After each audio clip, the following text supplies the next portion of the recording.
море. Прошу тебя, не выплюни меня на берег во время очередной бури твоих истерик. Я так давно тебя искал по грязным пресным руслам, зубами сеть рвал, напрягая каждый мускул. И я готов сожрать пуды твоей горчащей соли за то лишь, что ты здесь остаться мне позволишь, за то, что дашь и дальше мне дышать своею влагой. Кроме этого блага мне больше ничего не надо. Это правда, я забуду жадно набранную в жабры. Подарю тебе всего себя, только не нужно, ладно? Выбрасывать меня волной на берега изгибы и оставлять там подыхать, как ту другую рыбу.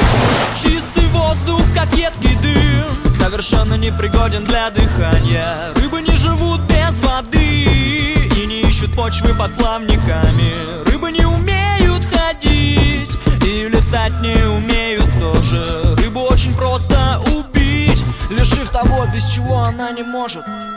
Я смотрел на твои фото сквозь призмы аквариумных стекол. Мои глаза мне врали, не ловили фокус. Я бился головой об толстый лед этих прозрачных стен. Лучше смерть среди осколков на полу, чем плен. Я знал, что должен быть с тобой еще когда был икринкой. Поэтому я не лежу с открытым ртом на рынке. Поэтому я не в цистерне и не в банке консервной. Я здесь, и я прошу тебя, не надо нервов. Я так давно тебя искал по грязным пресным руслам, зубами сеть рвал, напрягая каждый мускул. Пожалуйста, теперь не выплюни меня на берег во время очередной бури твоих истерик.